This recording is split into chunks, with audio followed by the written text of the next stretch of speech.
नमस्कार, India news Haryana पर metro news में आप सभी का स्वागत। मैं हूं आपके साथ हेमंत कुमार। चलिए खबरों को विस्तार से देखेंगे। हरियाणा के राज्यपाल बंडारू दत्तात्रेय गुरुग्राम पहुंचे और श्रवण एवं वाणी निशक्तजन कल्याण केंद्र का अवलोकन किया।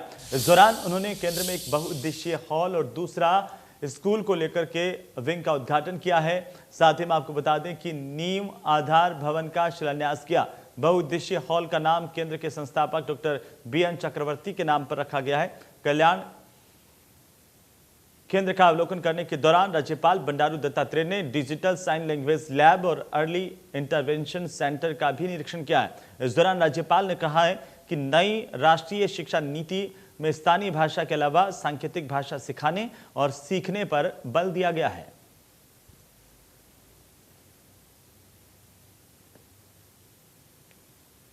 तो नीम आधार भवन का उन्होंने और साथ ही साथ मूक बधिर कल्याण केंद्र का निरीक्षण किया है राज्यपाल की ओर से।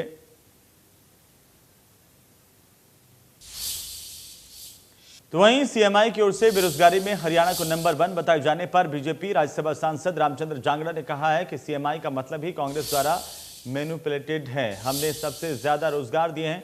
हमारे यहां पर कभी रोजगार को लेकर कोई आंदोलन नहीं हुआ। गैर सरकारी या सरकारी नौकरी की हरियाणा में कोई कमी नहीं है। रिपोर्ट कांग्रेस द्वारा प्रायोजित लगती है। पंजाब में किसानों के ऊपर हुए लाठीचार्ज पर कांग्रेस के नेताओं का कोई बयान सामने नहीं आ रहा।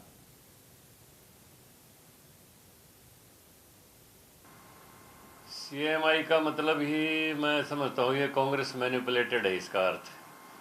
और हरियाणा का जहाँ तक सवाल है, हरियाणा में सबसे ज़्यादा रोज़गार हरियाणा सरकार ने दिए हैं जब से मनोहर सरकार आई है 2014 के बाद।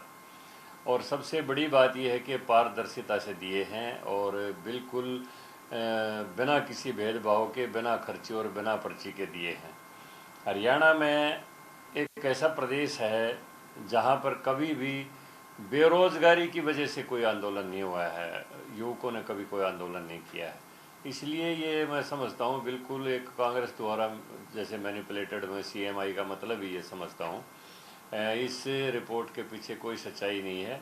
हरियाणा सबसे ज़्यादा नौकरियां देने वाला प्रदेश है और हरियाणा में सरकारी और गैर सरकारी नौकरियों की कोई कमी नहीं है। हरियाणा सरकार की आलोचना करती थी लाठीचार्ज के ऊपर, यहाँ पर जनरल डायर और पता नहीं कितने विशेषण लगाती थी। अब वो कांग्रेस बताए कि पंजाब में किस डायर का शासन है और पंजाब में किस तरह से उन्होंने लाठीचार्ज किया है।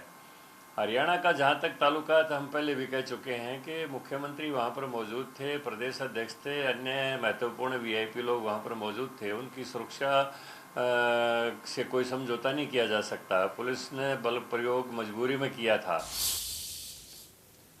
तो एक तरफ जहां सरकार की तरफ से प्रदेश के सभी सरकारी और निजी स्कूलों को खोला जा रहा है, वहीं कहीं ना कहीं अभिभावकों में कोरोना की तीसरी लहर को लेकर चिंता का भी माहौल है और ऐसे में स्कूल में भी स्टाफ वैक्सीनेटेड हो, इसे लेकर स्वास्थ्य विभाग की तरफ से एक विशेष मुहिम चलाई जा रही है, जिसके तहत गुरुग्राम के सभी निजी और सरकारी स्कूलों के स्टाफ को वैक्सीनेटेड किया जा रहा है। गुरुग्राम के लगभग 360 निजी और सरकारी स्कूलों के अब तक 17,717 अध्यापकों को वैक्सीन लगाई जा चुकी है, यानी कि जिले के सभी स्कूलों के 97% स्टाफ को वैक्सीनेटेड किया जा चुका है और अगले 2 दिनों में यह आंकड़ा 100% हो जाएगा। इसे लेकर के स्वास्थ्य विभाग की ओर से 4 तारीख को विशेष मुहिम चलाई जाएगी। इसमें जिले के विभिन्न स्कूलों के बाकी 289 टीचर्स को भी वैक्सीनेटेड किया जाएगा। की तरफ से माननीय जो महानिदेशक तरफ से और MD NHM की तरफ से हमें आज ही दिशा निर्देश प्राप्त हुए हैं, जिसमें ये कहा गया है कि 4 और 5 तारीख को यानी सितंबर को अगर ज़रूरत पड़ती है तो अपने एरिया के स्कूलों में जो टीचिंग नॉन टीचिंग स्टाफ है उसको इस टाइम तक यानी 5 सितंबर तक 100% वैक्सीनेट किया जाए। और अगर अभी तक ना जहाँ छूटे हुए हैं वहाँ स्पेशल कैंप लगाए जाएँ 4 और 5 तारीख को, ताकि आगामी सोमवार से जब 4th स्टैंडर्ड ऑनवर्ड्स स्कूल खुलेंगे या क्लासेस लगेंगी तो एटलीस्ट टीचिंग और नॉन टीचिंग स्टाफ जो है वो पूरी तरह से वैक्सीनेट हो। मैं यहाँ आपको बताना चाहूँगा कि गुड़गांव में हमने ऑलरेडी इस पर काम कर चुके हैं।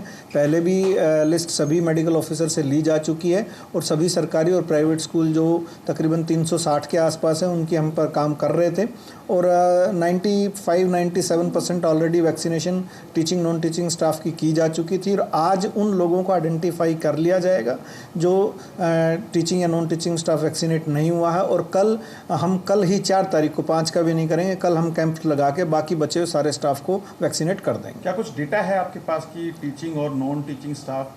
अब बिल्कुल डेटा है हमारे पास, तकरीबन 18,000 से के करीब ये स्टाफ था, जिसमें से 11 से 12,000 के बीच में फर्स्ट डोज़ लगी चुकी थी और 8,000 के आसपास सेकंड डोज़ लग चुकी थी।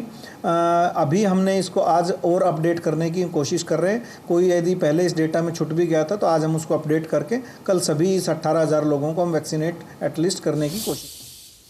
उधर गुरुग्राम में कोरोना वायरस के बाद डेंगू और मलेरिया ने भी अपनी दस्तक दे दी है। इसके चलते स्वास्थ्य विभाग की टीम की तरफ से लगातार कमर कस ली गई है। स्वास्थ्य विभाग की टीम की तरफ से लगातार लोगों के सैंपल कलेक्ट किए जा रहे हैं। यही नहीं, जिस एरिया में डेंगू और मलेरिया की संभावना ज़्यादा है उन्हें लाखों में घर घर जाकर के स्वास्थ्य विभाग और नगर निगम की टीम चेक कर रही है कहीं किसी के घर के आसपास पानी तो नहीं भरा हुआ।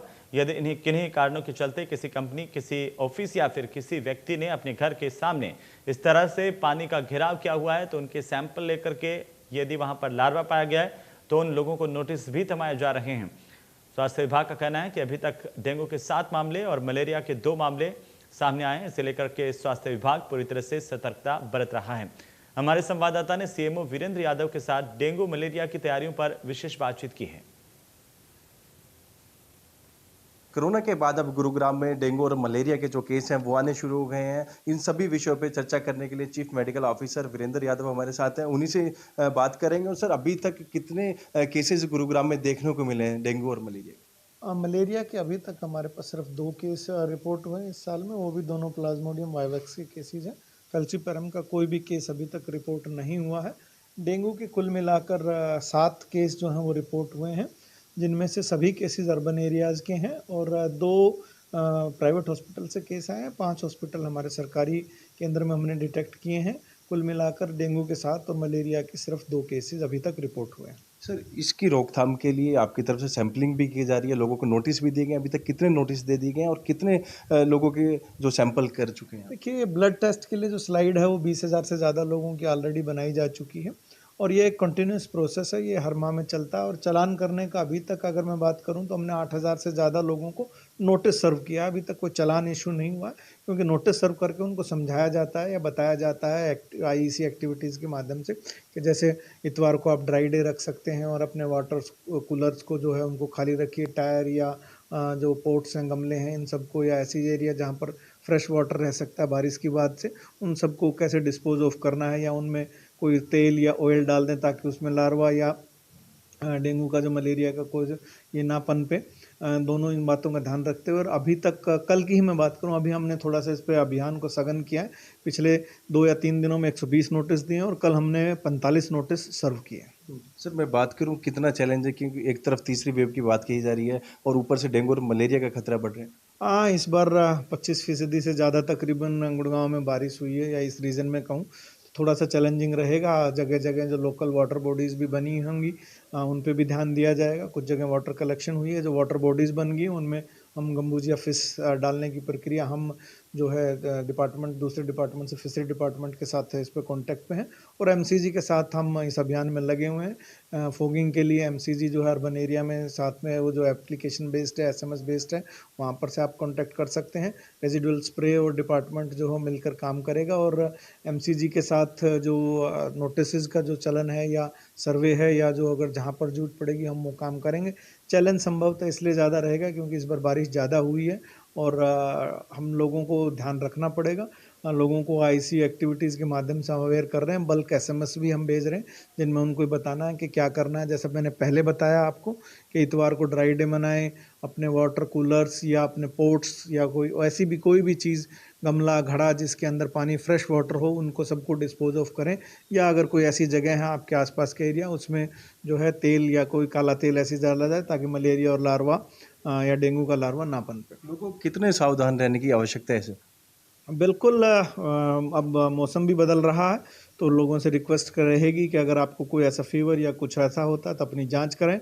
फुल स्लीव के कपड़े पहने, खास करके बच्चों को शाम को जो आउटडोर एक्टिविटी के टाइम पर उनको या तो कोई एक्टिविटी फुल स्लीव के कपड़ों के साथ ही जाने दें, और अदरवाइज जो मच्छर उसको अवॉइड करने के लिए डिफरेंट एक्टिविटीज़ जो भी हमने बताया, लोशन है या कोई वो है मच्छरदानी, ये सारी चीज़ों को अवेयर उनको किया जाएगा। और जहाँ पॉसिबल होगी उन लोगों को मीटिंग करके स्कूल को डिस्ट्रिक्ट टास्क फोर्स की मीटिंग के साथ ये भी उनको बताया जाएगा कि मलेरिया और डेंगू से कैसे बचाव किया जाए। तो ये थे हमारे साथ chief medical officer Virendra Yadav, जिन्होंने साफ तौर पर कहा कि गुरुग्राम नगर निगम और स्वास्थ्य विभाग की संयुक्त ये मुहिम है और लोगों को अवेयर किया जा रहा है।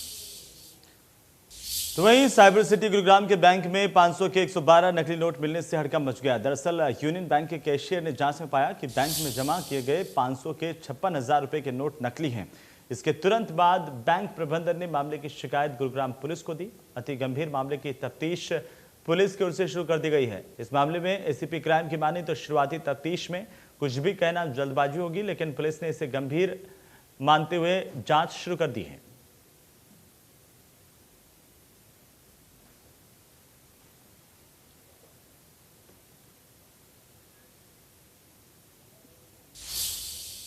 उधर गुरुग्राम में प्लास्टिक पॉलीथीन के प्रयोग पर नकेल कसी जा सके, इसे लेकर लगातार गुरुग्राम प्रशासन और कुछ गैर सरकारी संगठनों की तरफ से काम किया जा रहा है। विधायक सुधीर सिंगला ने भी लोगों से अपील की है कि वे प्लास्टिक पॉलीथीन का प्रयोग नहीं करें और कपड़े के थैले का प्रयोग करें। गुरुग्राम में प्लास्टिक पॉलीथीन पर पूरी तरह से नकेल कसने के लिए और लोगों को ज्यादा से ज्यादा जागरूक करने के लिए कोशिश की जा रही है।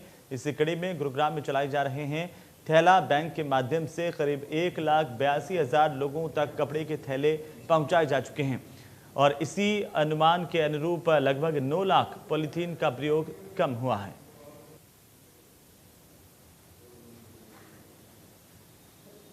देखिए, आज मेरे को ऑफिस के अंदर दिलीप साहनी जी जो हमारे वार्ड पार्षद हैं, उनके साथ कुलदीप जी मिले थे और उनके साथ सारिका जी जो मेरे साथ बैठी हैं। उन लोगों ने बहुत अच्छा काम किया है। पॉलीथीन के अगेंस्ट पॉलीथीन हटाओ और देश को बचाओ, गुरुग्राम को बचाओ, इस किस्म की मुहिम पे काम कर रहे हैं। मैं तो इनका बहुत आभार व्यक्त करता हूँ। इन्होंने 9 महीने में 1,80,000 थैले वितरित कर दिए हैं।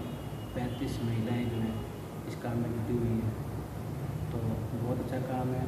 हमारा जो मुख्यमंत्री जी का, माननीय नरेंद्र मोदी जी का जो लक्ष्य है कि पॉलीथीन को हटाओ, पॉलीथीन नहीं यूज़ करना, क्योंकि पॉलीथीन जो है वो जब कभी भी इस्तेमाल करता है आदमी तो वो गलने में जो है हज़ारों साल लग जाते हैं। तो इस तरीके से पॉलीथीन के लिए बहुत ज़्यादा तकलीफ तो होती है, डेंजरस चीज़ है और कपड़े का उपयोग जो है बहुत सराहनीय करते हैं। वहीं गुरुग्राम के सेक्टर 52 में एक 16 साल के लड़के ने 8वीं मंजिल पर एक फ्लैट की बालकनी से कथित तौर पर छलांग लगा दी और उसके बाद उसकी मौत हो गई। थाना प्रभारी ने कहा है कि वो इकलौता बच्चा था और उसके माता पिता की ओर से कोई बयान दर्ज करवाने की स्थिति में नहीं है। उसने अपने माता पिता को बताया था कि वो टहलने के लिए बाहर जा रहा है, लेकिन वो खुद कूद गया। शुरुआती जांच में कारणों का अभी तक पता नहीं चल पाया है। तो 8वीं मंजिल से इस लड़के ने छलांग लगाई, उसके बाद उसकी मौत हो गई। पुलिस फिलहाल इस मामले को लेकर के कर रही है कि किसी ने इस पूरे मामले को लेकर के एफआईआर दर्ज नहीं करवाई है, ना ही किसी की शिकायत उनके पास पहुंची है। वहीं दिल्ली से सटे गुरुग्राम में युवक की गोली मारकर हत्या करने का मामला सामने आया। वारदात सुबह 10 बजे शीतला माता मंदिर गेट की है, जहां पर अज्ञात बाइक सवार युवकों ने एक युवक के सर में गोली मारकर मौके से फरार हो गए और मौके पर पहुंची गुरुग्राम पुलिस की माने तो शव को कब्जे में लिया गया और मामले की तफ्तीश की जा रही है। एसीपी क्राइम की माने तो आसपास के सीसीटीवी फुटेज को खंगाला जा रहा है। शुरुआती जानकारी में मामला रंजिश का लग रहा है। बहरहाल पुलिस मामले की जांच कर रही है।